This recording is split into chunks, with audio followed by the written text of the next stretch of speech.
Muy buenas noches, tengan todos ustedes. Son las 8 en punto y como lo hemos hecho ya a lo largo de 20 semanas, el día de mañana cumplimos 100 sesiones ininterrumpidas de lunes a viernes a esta hora. Estamos transmitiendo completamente en vivo a través de la plataforma Zoom y simultáneamente a través del Facebook Live de Yo Soy Médico 17, a quien como siempre agradezco el favor de facilitarnos su plataforma para llegar a más profesionales de la salud. El día de hoy nos ven de Ecuador, Panamá, Bolivia, República Dominicana, Perú, México, Estados Unidos. Vamos a ver de qué otros países se van conectando a lo largo de esta charla. Como estaba en la pantalla de inicio, si usted es jefe de enseñanza, jefe de servicio de un hospital público o privado o pertenece a un colegio médico y requiere una de las sesiones que damos en Medical Legal Center, con mucho gusto lo hacemos sin ningún costo para usted, incluso facilitando la plataforma que tenemos especialmente para ustedes ahora en tiempo de pandemia. Solo tienen que solicitarlo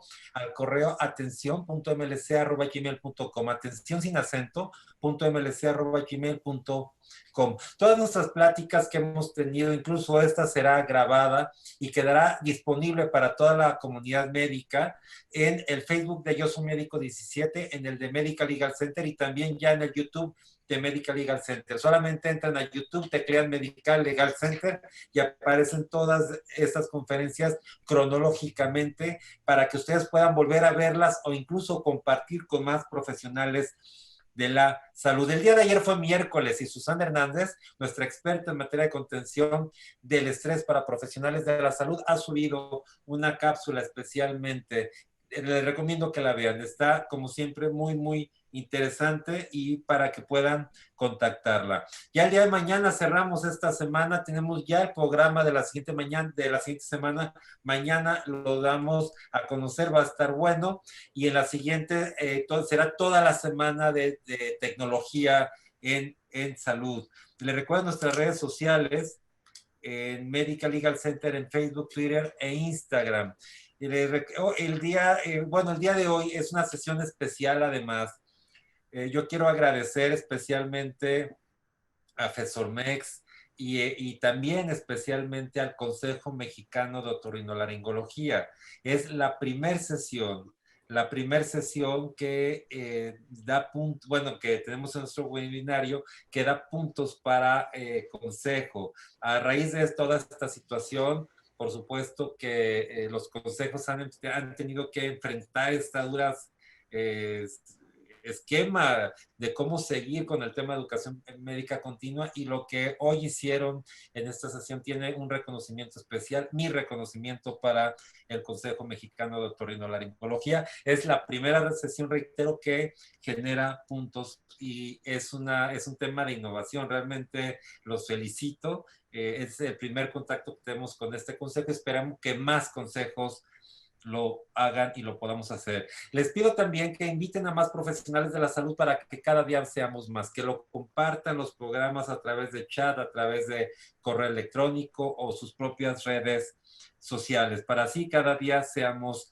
más. Por último, antes de presentarles a nuestro flamante invitado, yo quiero pedirles que todas las preguntas me las hagan solamente por el botón de preguntas y respuestas. Muchas veces me encuentro extraordinarias preguntas en el botón de chat y no me percato porque lo hacen en un botón equivocado. Entonces les voy a pedir que me ayuden a hacerlo solamente en el botón de preguntas y respuestas. En el chat seguimos chateando y platicando, o sea, podemos hacer comentarios, para eso es, pero las preguntas que quieren que hagamos a nuestros invitados solamente por ese mecanismo. Para mí es un gusto, un honor, un privilegio poder presentar a un médico otorrinolaringólogo muy joven, con mucho empuje, mucha fuerza. Siempre que lo veo me contagia, trae energía, viaja, ya da una sesión en Brasil, ya al día siguiente está otra sesión en Centroamérica, pero sobre todo con mucha vitalidad y con sangre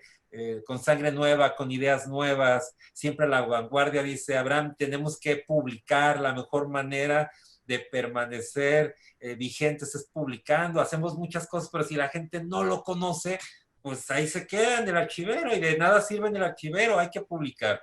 Y bueno, son palabras que recuerdo de él y siempre las traigo en mente. Y déjenme presentarlo. Él es otorrinolaringólogo y cirujano de cabeza y cuello.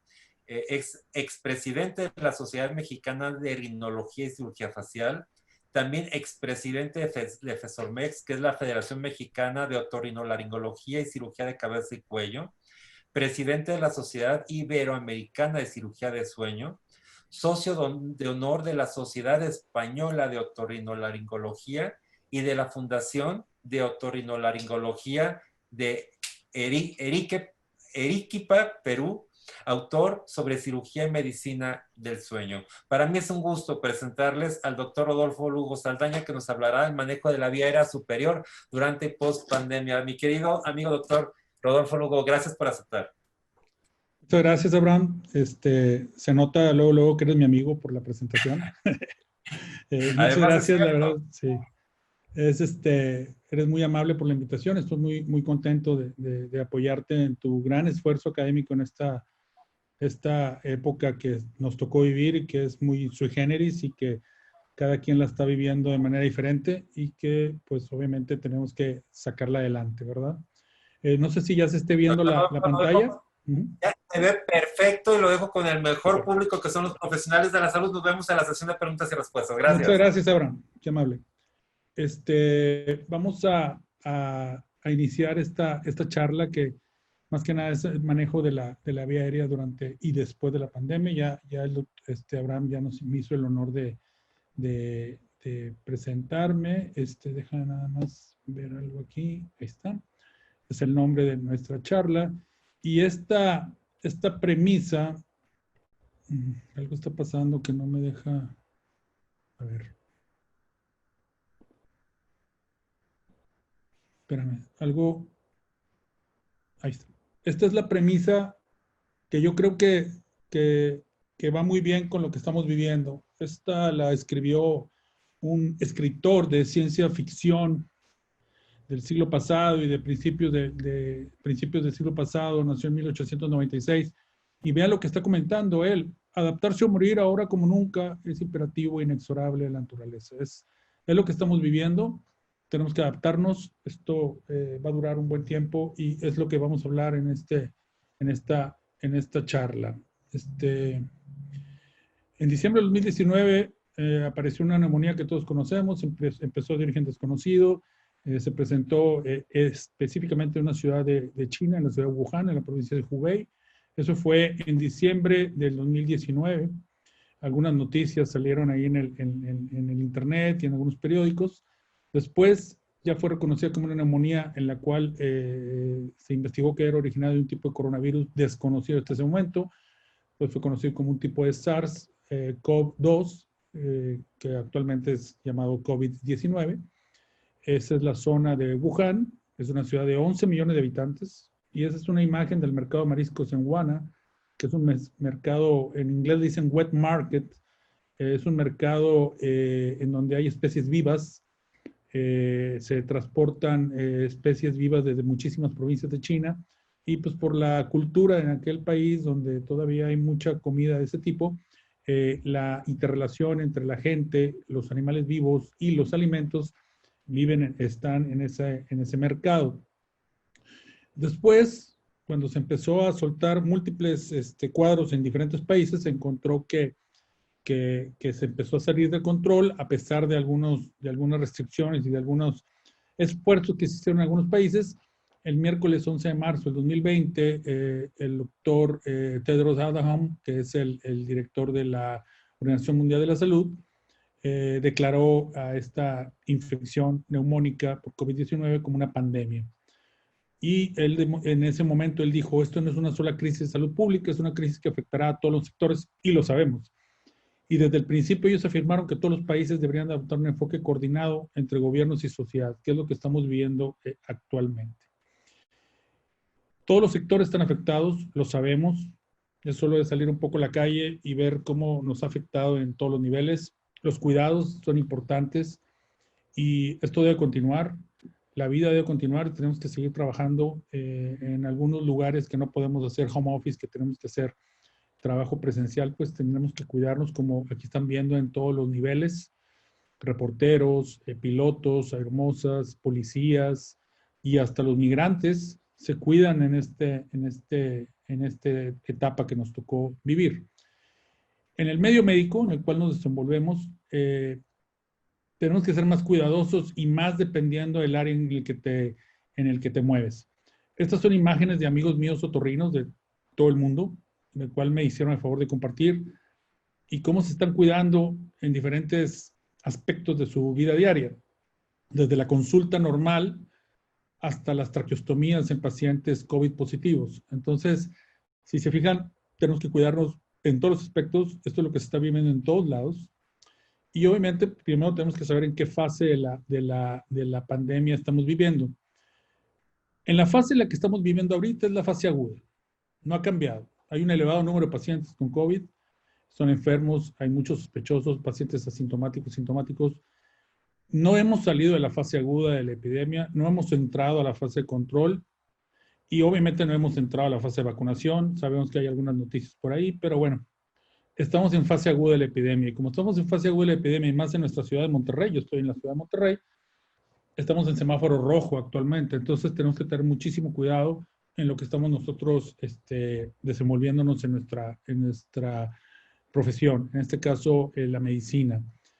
Sabemos las manifestaciones clínicas del COVID-19. Como otorrino, les quiero compartir que uno de los síntomas tempranos en los cuales hubo unos reportes de la Sociedad Francesa de Otorrinolaringología, que fueron los primeros que empezaron a notar ese tipo de síntoma, es la anosmia o la falta de olfato. La anosmia viene muy de mano con la disgeusia, o sea, la sensación de que los sabores no son los mismos. Y obviamente la anosmia es uno de los síntomas tempranos que deben considerarse como datos de infección y obviamente un criterio para poder solicitar la prueba diagnóstica o el autoaislamiento dependiendo en dónde estés. Obviamente una confirmación radiográfica en un paciente con síntomas nos puede ayudar para saber qué tipo de nivel de infección tenemos. O sea, una tomografía de pulmón en un paciente con síntomas nos puede decir exactamente en qué nivel estamos. Y regresando a los síntomas, pues obviamente tenemos que saber que es muy variable. Hay estudios que indican que la tos seca es de 3.9 a 60%. Si se fijan, el cambio en el porcentaje es importante. Por lo general es una tos seca. Es raro que sea una tos productiva. Rinorrea es muy poco, 4 o 6%. Obstrucción nasal también anda en 4.8%. Los datos de sudado faríngeo y posmi de especies es un poquito más elevado, en 20%. En otros estudios indican que solo un poquito menos de la mitad de los pacientes son febriles en las etapas iniciales. Si se fijan, aunque es una de las cosas que se hacen muy común, la toma de la temperatura, pues menos de la mitad de los pacientes presentan fiebre y obviamente ya esa mitad de los pacientes, pues obviamente sí presentan cuadros de fiebre intensa. La tos en algunos pacientes es el 67%, aunque ya dijimos que puede ser 14%, productiva es muy poca, 33%. Disnea, dolor de garganta, inofagia, los porcentajes también son muy variables, no son tan marcados como quisiéramos en etapas iniciales. La congestión nasal, la astenia y la anemia y los escalofríos se presentan en un 25% a menos, a 11, 14% de los pacientes. La náusea, el vómito y la diarrea son algunos factores que son de menos aparición.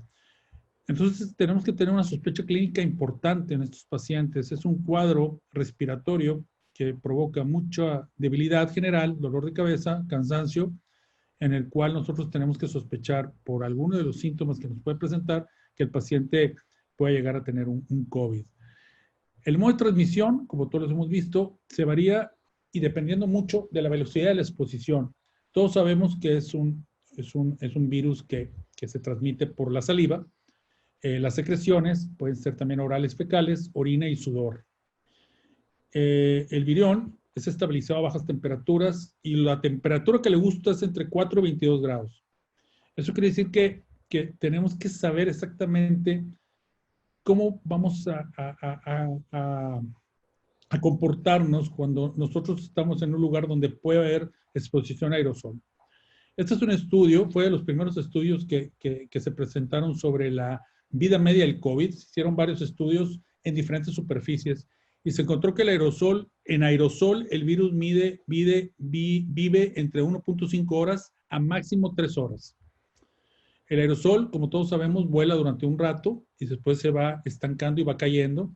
Y eso depende mucho de los lugares donde no hay ventilación. Por eso muchas veces se pide que estemos en lugares ventilados. Cuando el virus está sobre cobre, superficies de cobre, puede vivir de 1 hora a 4 horas. Vean esto, aquí es donde empiezan los cambios. En cartulina, o sea, en papel, en cartulina, el virus puede durar entre 3 y 4 horas hasta la máxima viabilidad de 56 horas. En acero inoxidable, eso es muy importante para nosotros porque esos son los instrumentos que nosotros utilizamos en la exploración de la vía aérea. Puede durar entre 5 y 6 horas, pero se encontraron viriones vivos hasta 48 horas, o sea, 2 días. Y en plástico, de 6 a 8 horas y hasta máxima viabilidad 72 horas. Plástico es importante porque muchas estructuras que tenemos en nuestra vida moderna, en la práctica de la medicina, son de plástico, entonces, o un derivado del plástico. Entonces tenemos que saber que este virus dura todo este tiempo cuando no le haces nada.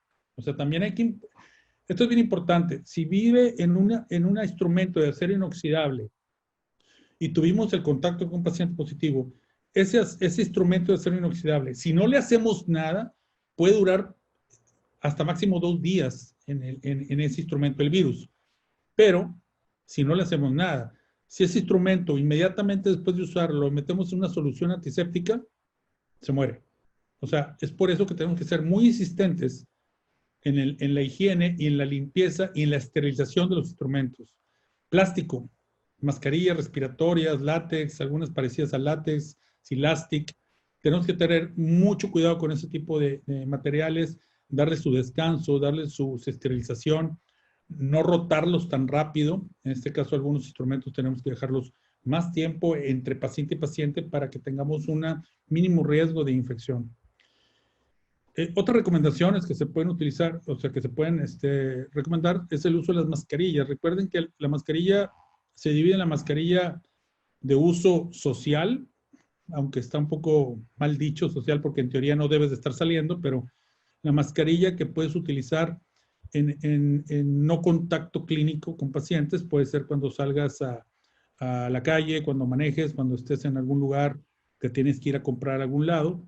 Son mascarillas no quirúrgicas que por lo general son las que se colocan de cualquier tipo de material. Obviamente cuidar el aislamiento y la distancia. Los otros tipos de mascarillas son las mascarillas quirúrgicas, las que comúnmente utilizamos los cirujanos en nuestros procedimientos quirúrgicos. Hay muchas variables de mascarillas quirúrgicas. Pueden ser las que se ajustan atrás de la oreja, pueden ser mascarillas quirúrgicas normales que todos conocemos de una tela, de un material desechable con una liga. Y entramos a los otros tipos de mascarillas. Y es más cuando tenemos un acercamiento o cuando estamos más cerca del paciente, como en la exploración de pacientes de la cavidad oral, que es el tema de nuestra charla. Cuando tenemos un paciente al cual vamos a tener que pedirle que abra la boca, que tenemos que revisarle la nariz, tenemos que revisarle la cavidad oral, tenemos que tener una mascarilla que nos proteja, como son las N95 ajustables, o las mascarillas o los respiradores, que son unas como mascarillas, pero tienen un cuadrito ahí, eso pueden ser respiradores, o los respiradores elastoméricos, que son un poquito más difíciles de encontrar, pero que se pueden utilizar cuando vamos a estar más tiempo cerca del paciente, como son algunos procedimientos y cirugías. Es eventual y es totalmente probable que en una exploración de cavidad oral o de nariz haya aerosol. Por eso es tan importante que tengamos todos los cuidados necesarios para explorar al paciente. Este es un video en el cual podemos ver un paciente en un simple estornudo. Vean la potencia en la cual la saliva, las gotas de aerosol, van a una velocidad muy alta a exponer a todas las personas que están cerca, por lo menos a menos de 2 metros, 1,5 metros del paciente. Entonces, esto es lo que nos estamos exponiendo y este es el riesgo número 1 en esta pandemia, la exposición al aerosol. Más que nada, ese es el enfoque de esta charla, cuando nos exponemos al aerosol. Este es un estudio muy interesante de la época pre-COVID. No es un estudio para esta entidad, pero nos sirve porque esta es la generación de aerosol en pacientes a los cuales están dando terapia respiratoria. En este caso puede ser terapia respiratoria no invasiva, en este caso un CPAP. ¿Por qué me gusta presentar este estudio? Porque si se fijan con la imagen infrarroja, la cual se ve en esta imagen, vean cómo en una simple uso de un CPAP, que es una presión positiva, vean la generación de aerosol tan grande que está teniendo este paciente. Es una generación de más de 1 metro de generación de aerosol solamente por una intubación no invasiva. Aquí tenemos otras imágenes, dependiendo si es de alto flujo la cánula, o que es dependiendo de la intensidad del flujo respiratorio, y vean cómo hay una generación de aerosol intensa. ¿Por qué esto es importante? Porque el virus, como todos sabemos, es su manera de transmitirse. Entonces, tenemos que tener muchos cuidados cuando tenemos pacientes de los cuales les tenemos que hacer algún tipo de procedimiento y más que nada procedimientos en la vía respiratoria superior. En este caso, los anestesiólogos que están en primer contacto son los que están en la trinchera principal y ellos deben tener muchísimo cuidado en la manera de intubar a los pacientes. Entonces, la más alta carga viral se ha visto que es en la mucosa nasal y en segundo lugar, en la mucosa faríngea. El riesgo de aerosol intenso es en nariz y en boca, y más en la nariz. Entonces, cuando nosotros realizamos algún tipo de procedimiento en los cuales tenemos que colocar atomizadores, usar microdebilidadores, usar tipo de cauterios en algunas cirugías en vía aérea superior, tenemos que tener muchísimo cuidado. Esto más que nada en cirugías, pero obviamente las cirugías en semáforo rojo se cierran a urgencias y en semáforo naranja o en otro tipo de niveles de nuestra pandemia ya vamos a poder regresar a las cirugías de vía aérea superior, pero lo mencionamos en lo que es las urgencias y las traqueostomías, que son las cirugías más realizadas en pacientes con COVID. La mucosa nasal ha demostrado una alta carga viral en comparación con la mucosa faríngea y esto es importante cuando nosotros como médicos de primer contacto o los médicos de primer contacto vean pacientes que se quejan de rinosinusitis, alergia o infecciones virales que no son COVID, porque todos esos pacientes se siguen enfermando y siguen pidiendo consulta y nosotros tenemos que cuidarnos cuando vemos a este tipo de pacientes. Obviamente, para todo médico que atiende vía aérea superior, en este caso los médicos familiares o los médicos generales, es bien importante que ellos tengan mucho cuidado cuando vayan a hacer una exploración cara a cara. Obviamente, tener cuidado con algunos procedimientos, preguntarle al paciente si tiene un alto reflejo nauseoso, hay que tener cuidado también con los abatelenguas o con los bajalenguas, porque algunas veces los pacientes en el momento inmediato que tocamos la lengua tose o si le hacemos una colocación de algún rinoscopio en la nariz, estornuda, y tenemos que tener esos cuidados que probablemente antes no lo preguntábamos o tal vez lo pasábamos por alto. Algunos otros procedimientos ya de especialidad como la laringoscopía y la endoscopía nasal, pues son altos generadores de aerosol. Pero desde simplemente pedirle a un paciente que abra la boca, ahí hay que tener mucho cuidado y es donde tenemos que tener algunos cuidados y algunas precauciones que no teníamos antes. El personal médico susceptible, obviamente ya hemos oído hablar de esto, pero bueno, una repetición que no sobra, es un paciente mayor de 60 años, con comorbilidades como la diabetes, la hipertensión arterial y más que nada las que no están controladas, pacientes con cáncer o bajo tratamiento quimioterápico y mujeres embarazadas. Hay que tener mucho cuidado con estos compañeros que están en las luchas contra el COVID y que tengan este tipo de comorbilidades. En el consultorio, en nuestro consultorio de atención de primer contacto a nuestros amigos y colegas de medicina familiar, es minimizar el personal lo más que se pueda, evitar aglomeraciones en la sala de espera, tratar de darle un espacio entre paciente y paciente, retirar las revistas, retirar todo lo que pueda tocar un paciente y después tocar lo otro, quitar todas esas revistas, quitar todo eso que teníamos muy comúnmente en nuestra sala de espera, tener nuestro equipo de protección personal y tener una barrera mecánica entre paciente y examinador es muy importante. En este caso, las barreras de acrílico que nos pueden ayudar para tener una capa más, una capa extra de protección. Aquí dos amigos médicos de Monterrey nos facilitaron estas imágenes de su consulta, donde ponen barreras de acrílico para su secretaria y ponen otras barreras de acrílico completas en la recepción. Esto nos ayuda a proteger a nuestras personal de asistencia clínica en nuestros consultorios. Eso es una buena idea.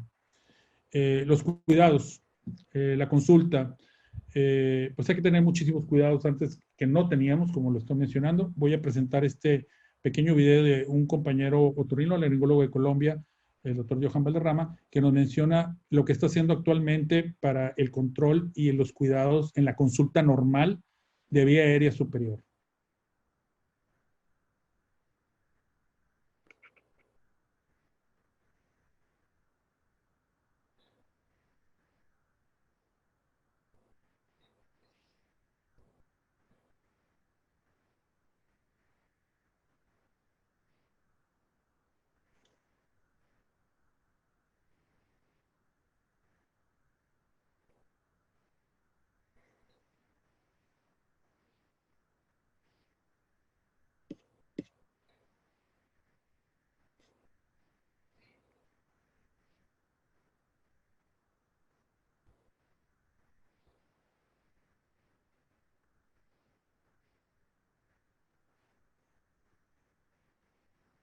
No tiene sonido, ¿verdad, doctor Lugo? Sí, ¿se está escuchando? No. ¿No se escucha? Si le subes nomás a su sonido. A ver, creo que fue porque no optimicé un poquito. ¿Ahí se escucha? Bueno, No. él está mencionando que está teniendo los cuidados y la separación de los pacientes en la sala de espera, por ejemplo aquí, que tiene separados los espacios de la sala de espera, y aquí cómo se tiene que lavar las manos antes de tener contacto en la sala clínica, vean, y antes de ver a los pacientes. Aquí, disculpen por lo del audio, yo creo que se está escuchando. Aquí vean cómo está explorando el paciente, el cual trae su cubrebocas, se pide que baje el cubrebocas, y en este momento revisamos la nariz y la garganta. Vean cómo están las capas de protección. Es guantes, careta, cubrebocas clínico y en ocasiones hasta lentes y gobles.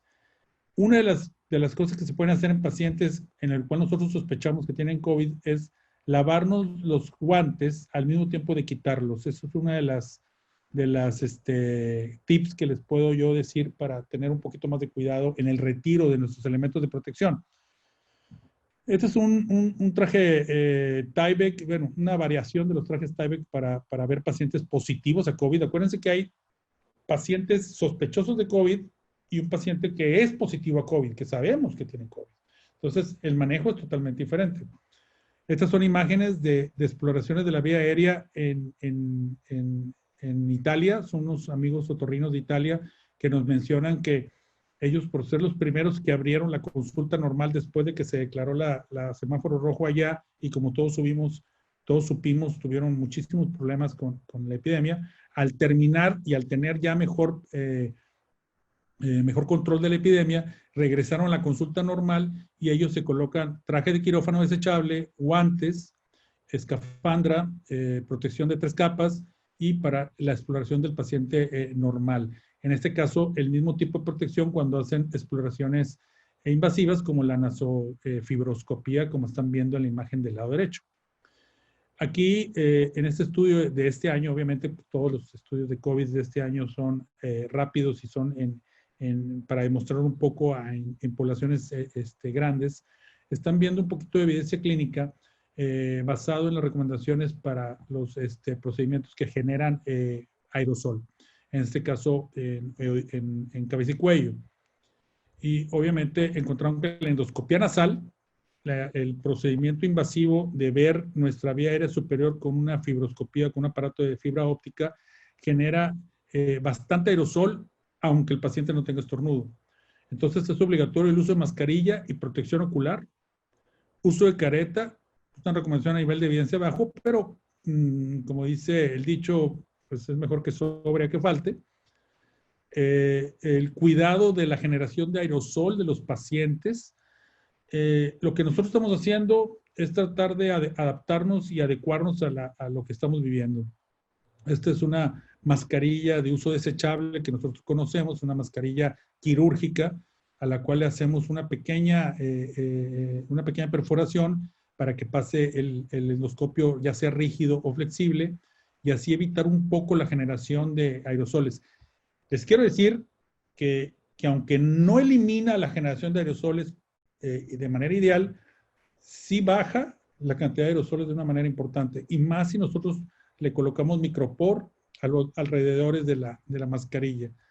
Otros esfuerzos, vean, otro tipo de mascarillas a los cuales le podemos hacer una perforación, perdón, y hacemos el mismo elemento. Esta es una imagen de nuestro compañero doctor Rafael Moreno, que también nos hizo el favor de facilitarnos esta imagen de cómo él hace los procedimientos en nariz y en cavidad oral. Este es un video en el cual lo voy a tratar de describir. Lo hace un amigo otorrinolaringólogo de España, en el cual trata de eliminar la aerosolización, o sea, la cantidad de aerosol producido en una exploración de la cavidad oral y de la nariz. El doctor Alfonso Marco, una mascarilla de ventilación normal, como la pueden ver, le quita el adaptador de endoscopio y le coloca un látex de un guante para poder hacer una perforación ahí. Y vean cómo hace una perforación y le pone el fibroscopio a través de él.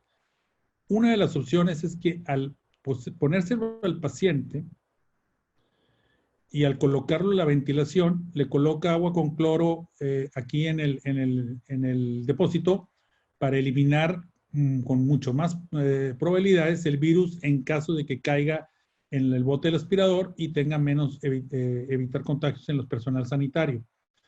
Vean, cuando lo colocan, hacen este ejercicio con humo de cigarro para ver cómo, como quiera, sale un poco del humo, que tiene parecido el nivel de tamaño de los virus, pero vean cómo al hacer la prueba escapa un poco de aerosol. Entonces lo que hacen es hacer una perforación en la máscara y poner un aspirador directo ahí. Vean. Vean cómo hacen la fibroscopía, le colocan el nasoscopio y sale el aerosol. En este caso, perforan un poco la máscara, le ponen el aspirador directo y vean cómo elimina con más posibilidades la generación de aerosol. Vean.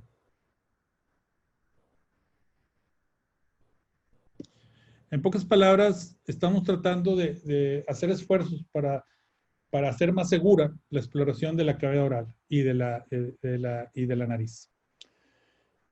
Otro elemento que no podemos dejar de ver en esta pandemia es la epistaxis. Los pacientes siguen teniendo problemas de epistaxis y más en verano. En nuestro país, en México, en algunas partes de nuestro país tenemos un cambio importante en la temperatura y algunas personas con cierta susceptibilidad pueden presentar los cuadros de epistaxis. A estos pacientes los tenemos que ver. No podemos esperarnos a hacerle una prueba de COVID o algo por el estilo. Entonces tenemos que verlos con todos los cuidados para poder estar protegidos y poder atender a este paciente. En este caso, lo mínimo que se pide es una mascarilla y una careta, obviamente con guantes, como siempre, para poder atender a los pacientes con epistaxis. El cauterio en urgencias quirúrgicas genera mucho aerosol. Todos sabemos que el electrocauterio provoca mucha generación de humo, y este humo en paciente positivo puede llegar a tener bastantes virus. Entonces, tenemos que evitar o minimizar el uso del electrocauterio y tener el aspirador muy cerca del cauterio para evitar la fabricación de aerosol. Obviamente, se recomienda evitarlo lo más que se pueda, y una fuerte recomendación es moderada al uso del electrocauterio en cualquier cirugía urgente durante la etapa de COVID. Y la traqueostomía, que es por mucho la cirugía más realizada dentro de la vía aérea superior en la etapa de COVID, hay muchos consensos. La Sociedad Española de Otorrinolaringología nos mandó este consenso que estuvo consensado con la Sociedad Española de Anestesiología, y menciona que las dos técnicas se pueden hacer, la percutánea y la abierta, dependiendo del manejo que tú tengas. Si tú eres un cirujano que controla y domina la técnica percutánea con la mínima realización de producción de aerosol, puedes hacer la percutánea. Si a ti te gusta más la abierta y puedes hacerla de una manera rápida, segura y con todas las técnicas para evitar el aerosol, puedes hacer la abierta. Cualquiera de las dos técnicas pueden ser realizadas. Estas son las recomendaciones sobre la traqueostomía en pacientes con COVID-19. Indicar la realización de pacientes a partir del día 14 de la intubación en pacientes los cuales tienen altas posibilidades de mejoría. Puede plantearse una traqueotomía precoz en pacientes estables con previsión de ventilación mecánica prolongada, que sea por otros motivos. Si puedes hacer la traqueotomía percutánea, puedes hacerla si es que tú tienes un control de ella. En algunos casos es un poquito complicado y dependiendo de tu experiencia con ella. Hay que usar cánulas con balón no fenestradas, con el balón no fenestrado. Es importante que las cánulas internas sean intercambiables y obviamente inmediatamente rápido hacer el inflado del balón y la cánula de aspiración tenerla muy cerca de la zona donde se está haciendo el cambio en el momento de abrir la tráquea. Obviamente retrasar lo máximo que se pueda el cambio de la cánula y obviamente considerar la frecuencia del cambio de las camisas o la limpieza de traqueostomía como riesgo-beneficio. ¿Por qué? Porque es cuando hay más contagio. El contagio es en las personas, en nuestros compañeros sanitarios, en nuestros compañeros enfermeros, nuestros compañeros que nos están ayudando en el cuidado de estos pacientes. Hay un alto riesgo de contagio en la aspiración de la traqueostomía, más que en la realización de la misma. Estas son imágenes de la traqueostomía percutánea. Y es cuando hay más contagios en la aspiración de secreciones. Muchas veces tenemos mucho cuidado en la realización de la traqueostomía. Tenemos que advertirle a nuestros compañeros, colegas de personal sanitario, que tengan mucho cuidado cuando hacen un procedimiento de aspiración de secreciones. Tenemos que decirles que se tienen que poner todos los elementos de protección personal, las 3 capas de protección con la N95, la careta, los gogles, los guantes y un equipo desechable para proteger tu ropa o tus trajes de quirófano. Obviamente, no entrar 3 o 4 al mismo evento, tiene que ser la mínima cantidad de personas necesarias y ese sí hay mucha evidencia que el riesgo número 1 en traqueostomía es en el momento de la aspiración de secreciones, en este caso con nuestros amigos y colegas trabajadores sanitarios. Estos son el uso de la protección completa en las ambas técnicas, obviamente, ya mencionamos la cánula no fenestrada, y obviamente pensar en una traqueostomía en pacientes con índice de masa corporal mayor de 30. Estas son imágenes de colegas cuando ya van a entrar a hacer traqueostomía. Estos son unos elementos de protección personal, unas escafandras que usan en Europa para este tipo de cirugías. Y obviamente, repito, el cuidado cuando hacemos la aspiración de secreciones en el cuidado normal de la traqueostomía, pedirle a nuestros amigos enfermeros que tengan muchísimo cuidado al realizar estas técnicas de cuidado. Otro tipo de respiradores que se están utilizando son los respiradores de media cara elastoméricos. En este caso, algunas marcas muy conocidas. Aunque son un poquito más costosas, son más recomendables para hacer procedimientos generadores de aerosol. En este caso, cirugías de urgencia, cirugías de nariz, cirugías de cavidad oral o manejo de epistaxis o procedimientos que van a durar un poquito más de 15 minutos estando muy cerca de la cara. Esta es una imagen de este tipo de respiradores en los cuales nosotros podemos agregarle unos gogles, podemos utilizar caretas y podemos utilizar algunos tipos de filtros intercambiables que duran un poquito más porque ese tipo de respiradores están diseñados para zonas contaminadas con humos o vapores tóxicos, en los cuales cuando estás expuesto con este tipo de respiradores a humos y vapores tóxicos, el filtro se tiene que eliminar, pero cuando estamos en un lugar como un quirófano, donde se supone que no hay vapores ni humos tóxicos, el filtro tiene un poquito más de duración que lo normalmente tiene. Otro tipo de protecciones faciales que se han utilizado son los que se manejan para bucear. En este caso, como es un sello hermético, no entra ni el agua en este tipo de respiradores, se le coloca un filtro en la salida donde se supone que entra el aire cuando está sumergido, le colocas un filtro y puedes utilizarlo en ciertos procedimientos quirúrgicos, obviamente que generen aerosol. Esto es uno de los ejemplos que pueden ver. Y obviamente aquí este video donde hacemos una sonendoscopía, una fibroscopía en una clínica en Perú. Vean cómo hacen muchos cambios, hacen los elementos que nosotros hemos hecho en las mascarillas desechables. Le pedimos a los pacientes que te traigan su mascarilla. Vean cómo le estamos colocando el nasoendoscopio a través del cubrebocas.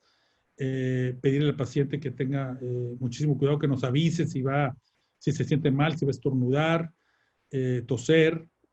Si se fijan, los elementos de protección personal que traemos, un traje quirófano, guantes, hay que tener mucho cuidado, la careta, la protección de cabeza, de cabello, el gorro. O sea, tenemos que tener mucho cuidado en este tipo de procedimientos porque si el paciente salió que es positivo, tener la seguridad de que nosotros nos cuidamos y no vamos a andar llevando el virus o nosotros infectarnos a otros lados.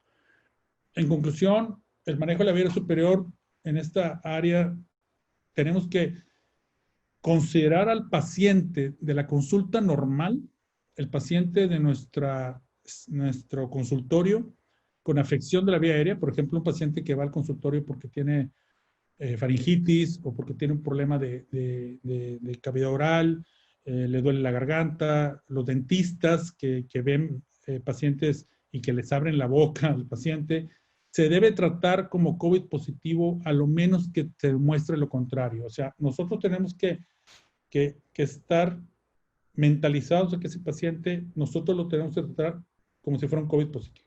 Tenemos que cuidarnos, tenemos que ponernos la N95, tenemos que ponernos los guantes, tenemos que ponernos o una careta o unos gogles de protección que estén sellados, no lentes abiertos, sino gogles de protección sellados o una careta. Tener cuidado con el manejo de los instrumentos, tener cuidado con la eliminación y el retiro de los elementos de protección personal, porque uno de los factores de más contagio en algunos países se descubrió que fue cuando se retiraba los elementos de protección personal. Los médicos hacían algún procedimiento en un paciente con COVID, durante el procedimiento no tenían problemas, pero al retiro de los elementos de protección personal llegaba el contagio. Y después se veía que donde había más carga viral eran los vestidores, en las zonas grises de los hospitales o en los lugares de reunión de los médicos después de hacer el procedimiento, donde llegas y te relajas, te quitas los elementos de protección personal y resulta que en esos lugares es donde más tasa de contagio había. Entonces, la conclusión aquí importante es que tenemos que adaptarnos, tenemos que cuidarnos con este tipo de pacientes. Acuérdense, cuando se ponga en naranja nuestro semáforo en Monterrey o cuando en otras ciudades ya esté en naranja, vamos a tener que empezar más que nada en la consulta privada y en la consulta institucional, ver pacientes de nuevo y si son pacientes de vía oral, tenemos que tener estos cuidados. Obviamente, tienen uso útil, los guantes par por pacientes, las mascarillas, las N95 ajustadas, no duran toda la vida, señores. Tienen un uso diario o un uso de 8 o 9 pacientes y tienen que cambiarlas. Cuando ya no ajustan más, cuando empiezan a empañar la careta, eso quiere decir que la N95 ya no está ajustando bien, hay fuga, y como hay fuga hacia afuera, puede haber fuga hacia adentro. Entonces tenemos que tener cuidado cuando tenemos esas señales de que no estamos bien protegidos. Tenemos que cuidarnos muchísimo. Hay muchos amigos que ya se han ido. A ellos les dedico esta charla. Tenemos que cuidarnos y en su honor saber que no murieron en vano, que tenemos que seguir echándole ganas a este elemento. Y si alguien está en la trinchera, somos nosotros, los médicos, y más los que vemos vía aérea respiratoria superior. Así que les conmino a tratar de hacer estos cambios en su vida y en su vida profesional. Y la verdad que cualquier cosa, ahí están mis datos, algunos elementos de contacto de las redes sociales. y pues estoy abierto para las preguntas y respuestas en este caso si hay alguna pregunta. Muchas Pues gracias por su atención. doctor Rodolfo, excelente, muchísimas gracias, lo felicito. Hay muchísimas preguntas, entonces yo creo que nos vamos más o menos rápido. La doctora Rosa Eugenia, ¿por qué se ha manejado que más bien la pregunta es, las nebulizaciones y Nebulizaciones. humidificación de las vías aéreas funcionan en la prevención o en el manejo de esta afección? Bueno, lo que pasa es que como cualquier infección respiratoria, las nebulizaciones tienen un alto uso en problemas neumónicos y más que nada en las infecciones de la vía respiratoria inferior. El problema es que cuando estamos en un lugar controlado y protegido, con nuestra tienda de nebulización, donde tratamos de que nada más sea una persona y todo, pues en lugares controlados se puede hacer una nebulización, pero realmente en la gran mayoría de los lugares está contraindicado, porque imagínense si un paciente, si es positivo, lo empiezas a nebulizar, y más que nada con humedad, y esa aerosolización empieza a darle vueltas a toda su casa, a todo su cuarto, y empezamos a soltar el virus por todos lados. Eso tiene que ser en un área controlada y viendo el costo-beneficio. En este caso, los neumólogos, cuando ven un paciente con algo pulmonar en esta afección de COVID-19, tienen que verlo en costo-beneficio dependiendo de la terapia, ¿verdad? En este caso, el CPAP, que tiene también nebulización, nebulización, tiene humidificación. Nosotros le pedimos a los pacientes en esta pandemia que no le coloquen agua a sus equipos, que lo manejen más en seco y que no prendan el humidificador en esta temporada, porque si uno de los pacientes que usan CPAP es asintomático y tiene el virus, le va a soltar el virus a toda su casa en la noche cuando se coloque el CPAP. Por eso es una de las indicaciones, en este caso muy específica, el CPAP, ¿verdad? Excelente. Doctora María Enriqueta, ¿qué tipo de solución antiséptica utiliza y en qué porcentaje de dilución? Bueno, hay algunas, la OMS ha soltado algunas, algunas sugerencias de uso antiséptico. Uno muy barato que podemos utilizar es el agua con cloro. Podemos colocar 20 mililitros de cloro por litro de agua y eso colocarlo en un fumigador. Hay muchas marcas en el mercado, hay unos de color naranja que se venden en todos lados aquí en México que cuestan muy baratos, menos de 400 pesos, 300 pesos los de 5 litros y 200, 150 pesos los de 2 litros. Se coloca agua, hay uno de 2 litros, colocas 40 mililitros de cloro por 2 litros o, como les estaba comentando, 20 mililitros de cloro por litro. Lo revuelves, le sacas la presión y puedes fumigar con esa sustancia que es agua clorada, lo suficiente para matar el virus, pero lo suficiente para no andar manchando y no andar dañando tus materiales delicados que tienes en el consultorio. Yo le recomiendo esa fumigación, determinado número de horas y determinado número de pacientes. Si tuvieron 8 pacientes, 7 pacientes, dar un break, fumigar, esperar que se seque y empezar otra vez la consulta. Si tienen una cantidad menor de pacientes, se puede hacer en la mañana, en la noche, mañana, mediodía y noche. Y es muy fácil, es cosa de 5 minutos la fumigada, todos los elementos donde hay contacto, perillas, plástico, tableros, computadoras, y es una nube de agua clorada que nos puede ayudar a fumigar de una manera más barata y más fácil. Excelente. Y esta pregunta del doctor Reyes va muy ligada a la anterior, porque él pregunta qué solución se utiliza, si la misma o no, para desinfectar el nasoendoscopio y si también se puede utilizar para desinfectar las palas que se utilizan durante la laringoscopía. Ah, claro. Y pregunta además si será útil esterilizarlas en gas. Sí, claro. Realmente el virus, cuando nosotros usamos cualquier sustancia esterilizante, se muere. Gracias a Dios, el virus no es tan resistente, ¿me entienden? Si este virus fuera resistente, pues realmente estaríamos hablando de algo un poquito más grave y algo que puede ser de extinción, ¿verdad?, del ser humano. La verdad, este virus se muere de manera más fácil, como todos los virus. Entonces, nosotros, obviamente, lo que tenemos que hacer es pensar en la rotación del instrumento, lo que dice el doctor, esterilizar los nasoendoscopios con las soluciones esterilizantes que siempre hemos utilizado, pero dejarlo un poquito más de tiempo secando y no darle tanta rotación tan seguida. Obviamente, como le estaba comentando, nosotros podemos usar un instrumental de acero inoxidable, ver un paciente con él, lavarlo con agua y jabón, secarlo y lo usábamos de nuevo. Ahora es mejor dejarlo en una sustancia esterilizante, como hay muchos en el mercado, Creed, Cydex, agua con cloro, lo que tú quieras, y dejarlo un buen rato en la solución sumergida, lavarlo con agua y jabón, secarlo y dejarlo y no darle tanta rotación. Eso es lo que se está pidiendo, un set por paciente, Muy ¿verdad? bien. Patricia Hernández, ¿qué opina del uso de las cajas esterilizadoras por ultravioletas para poder reutilizar los respiradores N95? Sí, sí, esto también es un poquito controversial porque hay resultados que dicen que sí son buenos y otros no. Realmente depende de tu zona donde no tengas mucha posibilidad de tener N95. Yo la verdad sí le recomiendo que le den una rotación a las N95, que no las estén reutilizando tanto.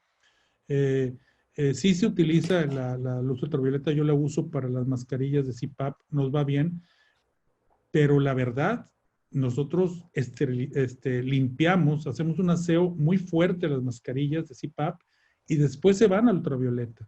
Algo que es Excelente. complicado hacer con las mascarillas N95, ¿verdad? Muy bien. Y también eso va ligado a la pregunta de Rosogenia. Dice, ¿qué tanto tiempo debe usar la mascarilla común de tela con algún filtro? Y si es recomendable lavarla y volverla a usar hasta cuántas veces. Bueno, es que ahí depende de qué tipo de qué uso lo estás haciendo. Si es un uso clínico, en teoría, cada 8 pacientes tienes que cambiar la mascarilla. Y obviamente, si la mascarilla se humedece, no sé, hablaste mucho o se humedeció por algún procedimiento, la tienes que eliminar. Y otra Excelente. cosa, cuando tú estás usando caretas y ves que se empieza a empañar, es la mejor señal de que esa N95 no está funcionando ya tan bien como quisieras. Excelente. Antonio Durán dice, las soluciones de superóxido estericide, tanto nasal como bucofaringea, son recomendadas para los contactos inmediatos o manejo posterior.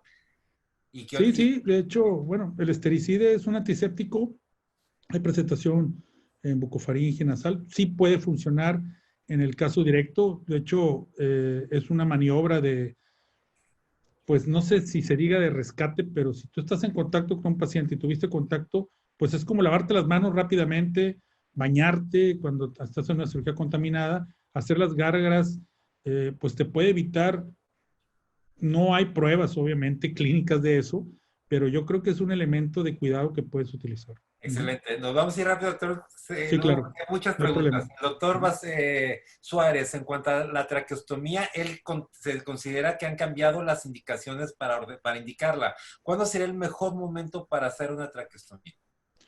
Bueno, en teoría, la traqueostomía, las indicaciones siguen siendo las mismas. Es un paciente que va a intubación prolongada. Si tú tienes un paciente entre los 7 y 14 días con buen pronóstico, con menos comorbilidades, aunque hemos visto que hay pacientes que se nos han ido sin comorbilidades, un paciente recuperable, como se dice en el medio ambiente, podemos pensar en hacer una traqueostomía si el paciente ya lleva más de 7 a 14 días.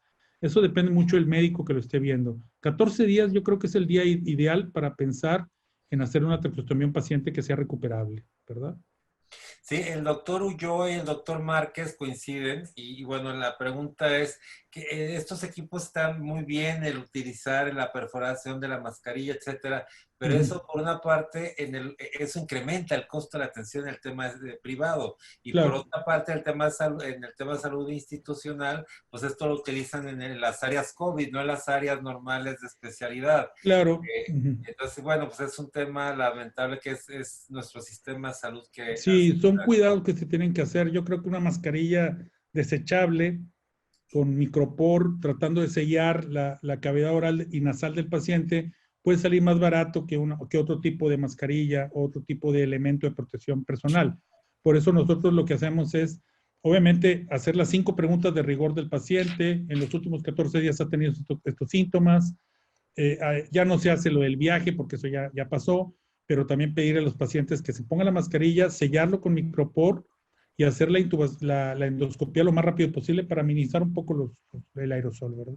La doctora Bernal dice, ¿cuán necesario en su opinión es considerar como parte de los protocolos preoperatorios en cirugía electiva y de urgencia solicitar la PCR o pruebas serológicas para Sí, detección de anticuerpos? ¿Es necesario? ¿Es confiable? ¿Cuál es la recomendación en relación a las condiciones del quirófano? sí, en cirugía. Sí, es una excelente pregunta porque es lo que nos estamos enfrentando. Si tienes la posibilidad y la accesibilidad a tener una PCR 3 días antes, lo que se tarde en presentarse y decirle al paciente que tenga cuarentena, yo creo que cuarentena entre que se hizo la prueba y la cirugía, yo creo que una PCR 2 o 3 días antes de la cirugía es muy bueno, más las preguntas de rigor del paciente. Pero si estás en un lugar, por ejemplo, en una institución donde va a ser difícil hacerle PCR al paciente, una tomografía de pulmón algunas veces es más específico que una PCR. O sea, tú le puedes pedir a un paciente, le haces el interrogatorio de rigor de los síntomas de COVID y le pides una tomografía de pulmón y es mucho más específico algunas veces que una PCR. Excelente, nos vamos a la siguiente. Dice, ay, cara, dice, ¿ha visto pacientes con epistaxis provocada por la toma de muestras? Esa es una del doctor Suárez, pero Manuel Villa dice, el doctor Villa dice, recordé un paciente que me llegó con una epistaxis severa. El paciente no tenía COVID, pero le hicieron la prueba ya que estaba en protocolo de quimioterapia y su oncólogo le solicitó la prueba. El problema es que el paciente tenía antecedentes de ser cardiópata en tratamiento con clopidogrel y aspirina. El problema se resolvió con Merosel. ¿Cuál es Sí, su comentario? sí es un paciente con bastantes comorbilidades, en el cual no nada más por estar en una etapa de pandemia, sino por todas sus comorbilidades, es un paciente que está en mucho riesgo de tener COVID. Yo creo que este paciente, qué bueno que le fue bien con el Merosel, que es una técnica rápida para eliminarle el epistaxis. Eso fue un buen movimiento. Obviamente los pacientes con epistaxis tenemos que solucionar el problema y no podemos hacerle una prueba rápida porque ya sabemos que tienen muchas falsas negativas y una PCR se tarda un poco el resultado. Yo les recomiendo, si están en un área hospitalaria, pedirles una tomografía de pulmón y rápidamente al verla que está limpia, pasarlo a quirófano. Si es necesario la cirugía. Epistaxis, la otra pregunta, la epistaxis, ¿se ha hablado de eso, del manejo del hisopo en la nariz? Obviamente no son otorrinos los que hacen la toma de muestra. Obviamente se tiene que pasar por el piso de la nariz. Una de las preguntas es un paciente sensible, un paciente con desviaciones de tabique o con problemas nasales, puedes lastimarlo con el uso del hisopo. Sabemos que tienes que estar más de 10 segundos en la faringe para tomar una muestra efectiva. No hemos visto, yo en lo personal no he visto un caso de epistaxis posterior a la toma de muestra, pero puede ser posible por la técnica, ¿verdad? Excelente, doctor Lugo, ya se nos acumularon las preguntas, entonces ya nos tenemos que ir un poco más rápido. La doctora Patricia Hernández, ¿qué opina de los enjuagues orales con soluciones con clorexidina, iodopovidona o solución salina para disminuir la carga viral? Cualquier tipo de enjuague oral que tenga un desinfectante como el Isodin y lo que hemos mencionado, la solución salina es un poco difícil, yo creo que pensaríamos más en el bicarbonato, para que cambie el pH de la garganta y sí puede ayudarnos un poco en la carga viral de la faringe. Sí, eso en algunos Okay. centros es muy útil. El doctor Mateos, ¿los pacientes con frecuentes solicitan antitusígeno o expectorantes? ¿Es conveniente indicarlo? Pues sí, puedes utilizarlo realmente cuando un paciente va a tener el reflejo muy marcado, te va a toser en la cara o te va a estornudar en la cara, tienes que tener mucho cuidado en el momento de hacer la exploración. Tenemos que tener un poquito de cuidado en este tipo de pacientes, ¿verdad? Sí, sí. Uh-huh. Rocío Rodríguez, ¿está contraindicado utilizar spray nasal esteroideo durante la pandemia? No para el COVID, sino para otra patología. No, no, no, no hay ningún problema. Uh-huh. Elizabeth López de Aguascalientes, de favor nos podrían comentar los tips que están implementando sus anestesiólogas durante las traqueostomías, además del EPP súper completo. Pues obviamente el manejo rápido de la traqueostomía debe ser una técnica rápida. La cánula la cánula traqueal, la que tienes antes de poner la cánula de la traqueostomía, la cánula que está por lo general es orotraqueal, tenemos que tenerla muy cerca de la zona donde hacemos la incisión y tiene que ser un movimiento muy rápido con la más mínima producción de aerosol. Tenemos que tener los aspiradores ahí y tener cuidado con la producción de aerosol en ese caso. Los anestesiólogos en ese momento tienen que hacer el cambio de la ventilación a la cánula traqueal, ¿verdad? Sí, tiene que ser una técnica rápida. El doctor Martínez, en cirugías de adenoamigdalectomía en niños, ¿qué recomienda? ¿Placa también? Sí, claro. Se puede hacer una tomografía en el niño, las 5 preguntas, pero en muchos centros, en este caso privados, piden la PCR. Le piden la PCR a los pacientes, ¿verdad? Más que nada por la alta producción de humo, más que nada si tú usas el cauterio como tu técnica quirúrgica. Excelente. El doctor Olmos, ¿qué tiene mayor producción de aerosoles, la traqueostomía o la pleurostomía? La traqueostomía, definitivamente. La doctora López, ¿qué tan eficaces son los broncodilatadores en COVID? Bueno, eso yo creo que pudiera ser una pregunta para nuestros amigos neumólogos, ¿verdad? Pero hay que ver que estos pacientes por lo general son pacientes inflamados. Es un tipo de inflamación diferente a las neumonías infecciosas comunes que ya estamos acostumbrados a ver. Entonces, yo creo que ahí también tenemos que ver el costo-beneficio de este tipo de terapia. Esto es nuevo y estamos aprendiendo sobre la marcha, ¿verdad? La doctora Rivera, método que utiliza para cuerpos extraños en nariz en época de COVID. Hacerlo lo más rápido posible y bloquear lo más que se pueda la nariz antes de hacer la extracción. El doctor Villalpando, ¿se puede usar amonio cuaternario y benzal para fumigar? Se puede utilizar, nada más que hay que tener mucho cuidado más que nada en el amonio, al realizarlo. Tenemos que pedirle al paciente, a la persona que lo haga, que se cubra, ¿verdad? A los médicos que ya tuvieron COVID, que ya se recuperaron, ¿alguna medida de protección recomendada o las tradicionales? Ellos tienen que seguirse protegiendo porque hay reportes de reinfecciones en pacientes que ya tuvieron COVID. Indicación de traqueostomía en pacientes COVID con más de 10 de intubación, con la justificación de que será más fácil progresarlo en la extubación. En teoría, esa es la razón por la cual se hace una traqueostomía. Es más fácil el destete y menos peligroso. Es mucho más fácil quitarle el tubo de oxígeno de la cánula de traqueostomía que quitarle el tubo desde arriba y hacer el destete cuando vemos que el paciente tiene el tubo adentro. Todos los que han tenido pacientes con COVID en terapia intensiva hemos visto cómo el paciente se deteriora rápidamente. Entonces, es por eso una de las indicaciones de la traqueostomía. Pacientes recuperables que tienen más de 10 a 14 días con la intubación. Doctor Martínez, en pacientes con hiposmia lo recuperan, pero hay casos en que esté documentado que no se recuperen. Sí, sí hay muchos. O sea, que ya no lo recuperan. Sí, desgraciadamente. Excelente. De hecho, muchos pacientes intubados no duran los 14 días, desgraciadamente. La doctora Ochoa, hay 2 casos de médicos que presentan casos. Usted, no podríamos tener la respuesta exacta porque no conocemos exploración, etcétera. Claro. Lo puede orientar. Paciente de 6 años de edad con apoyo ventilatorio posoperado de tumor cerebral de mal pronóstico, motivo por el cual tendrá mal manejo de secreciones, por lo que solicita traqueostomía. Tiene prueba negativa para COVID previa cirugía, la cual se realizó hace 17 días. ¿Solicitaría prueba PCR para realizar traqueostomía?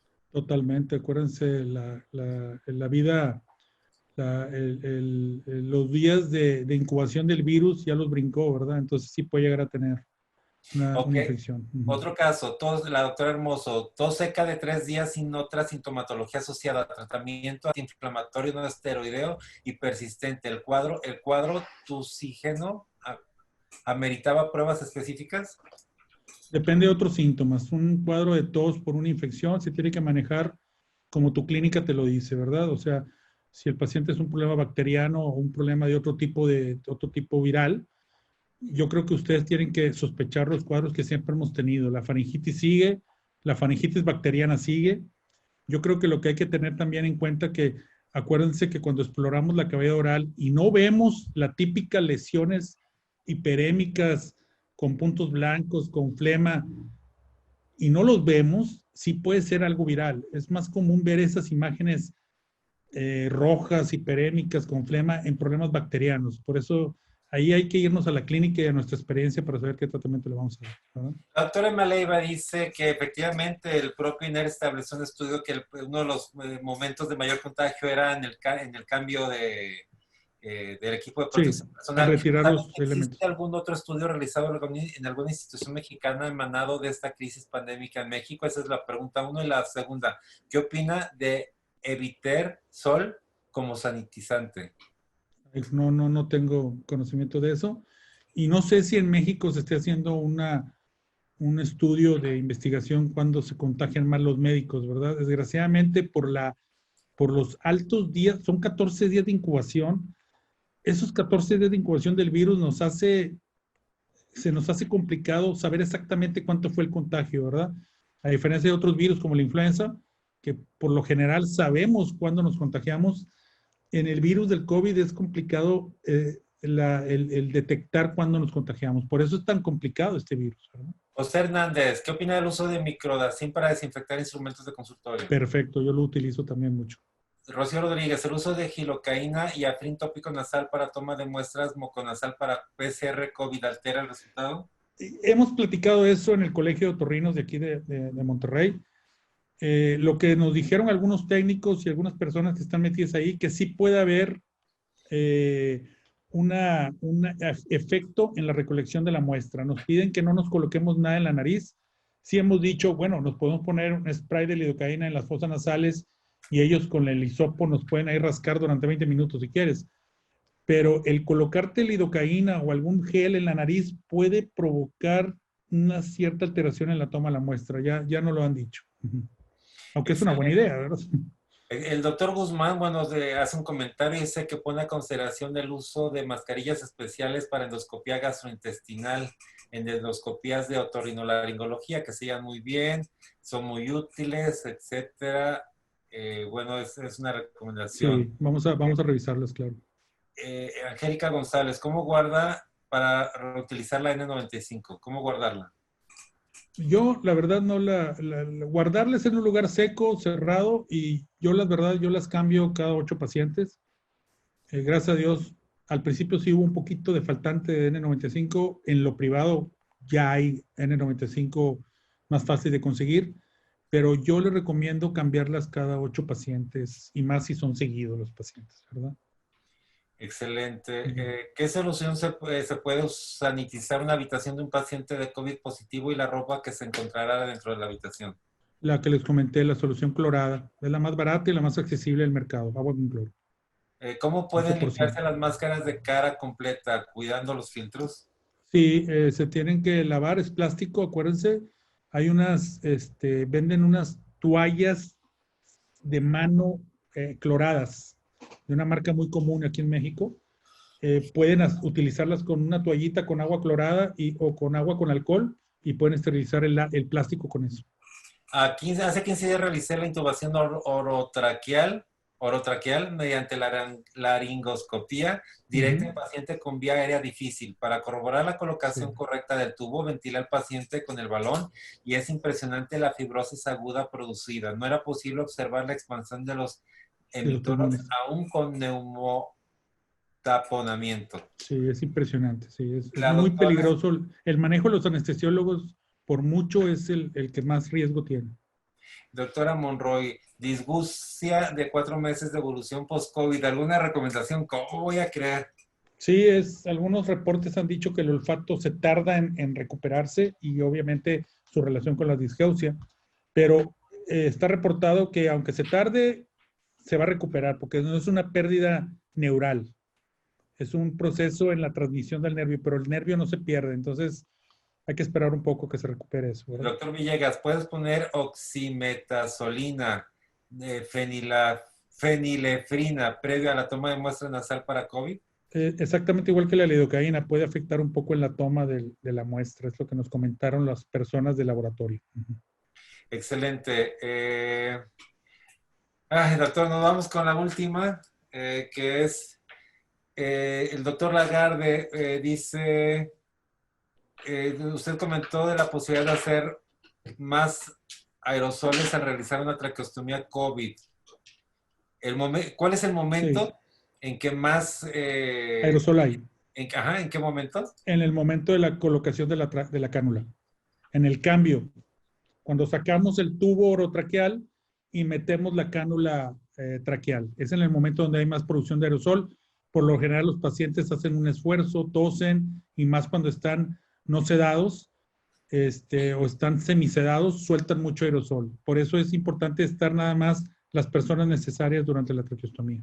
Leobardo Mejía, no es necesario explorar al paciente por completo como bucal, nasal, si viene con un problema óptico, y también utilizar Claro, instrumentos que no son necesarios para el diagnóstico. Sospecha en el así es. interrogatorio. Totalmente de acuerdo con él. Después de los 14 días de aislamiento en pacientes de COVID, ¿cuánto tiempo más debe tener el aislamiento? Bueno, en teoría se pide que el paciente ya sin síntomas dure 14 días sin síntomas y se le pide otra PCR y si sale positiva tienen que esperar hasta los 21 días para saber si se puede repetir la PCR. Está reportado que hay pacientes que siguen teniendo virus vivos y siguen teniendo PCR positivas durante un buen rato, ¿verdad? Ok, ya las últimas, doctor, porque ya estamos, ya ahora sí prácticamente las No te terminamos. preocupes. Y recuerda qué tipo de filtro utilizan las máscaras de buceo. Son los filtros que se utilizan en la terapia respiratoria. Se colocan, tienen unos adaptadores que sí se quedan ahí. Son los que utilizan en el sistema respiratorio, por lo general, de las máquinas de anestesia. ¿Sí? Los filtros normales. Si nos preguntan una N95 en una consulta normal, nomás de cara a cara, con exploración, pero digo sin... Careta. ¿Cuánto tiempo podría, cuánto tiempo lo utilizaría? ¿Cuánto tiempo? Pues en teoría les digo, como el uso diario de 8 o 9 pacientes y que ya no ajusta tanto. Y yo lo que les comento y lo que más que se puede ver es cuando ya no ajusta, porque tú puedes tener una máscara, una N95 nueva, pero tú ves que ya no ajusta tan bien, entonces tú tienes que tener cuidado con esa máscara. Hay trucos para que se ajuste bien, puedes darle un doble ahí a la liga, puedes pasártela por atrás de las orejas, darle una vuelta y ves que se ajusta muy bien. Pero cuando de plano ya no ajusta bien y se está escapando el aire que tú respiras o lo que exhalas, en teoría esa ya no te está protegiendo. Hay que tener cuidado. Excelente. Doctor Rodolfo Lugo, prácticamente terminamos, que nos quedan poquitas preguntas. El mensaje final para la comunidad médica. La verdad es que les conmino a cuidarse, les conmino a que todo paciente que entre al consultorio, véanlo como un paciente que puede ser un COVID, para cuidarse ustedes y cuidar a sus familias. Por favor, traten de inculcarle a la gente que usen cubrebocas, que salgan lo menos posible. Vamos a vernos otra vez. Yo sé que hay que ver a la gente, hay que ver a los amigos, extrañamos a los amigos, extrañamos las reuniones, pero créanme que ya pronto vamos a estar de nuevo juntos. Cuídense, esto se va a tardar un poquito, cuídense mucho y la verdad, como les digo, esto está dedicado a todos nuestros amigos que se nos fueron y que están peleando ahorita en terapia intensiva, no nada más atendiendo, sino de pacientes. Tenemos muchos amigos que están ahí batallando y creo que lo malo de esta pandemia es que no nada más se lleva a los enfermos, se está llevando a la gente que los está atendiendo. Tenemos que estar al pie del cañón. Cuídense mucho, por favor, y un gran abrazo a todas las personas que han perdido a seres queridos. En honor de todos. En honor a ellos.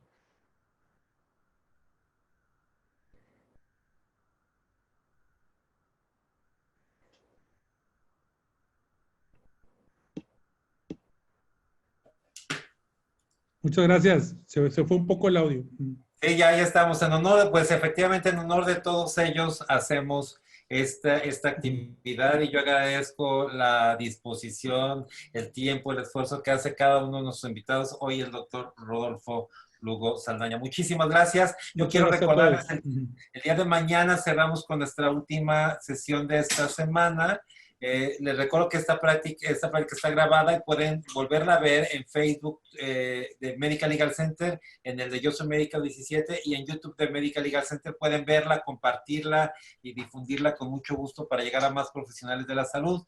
Les quiero recordar que para los puntos del consejo, que ustedes se registraron, con eso avalamos que realmente estuvieron.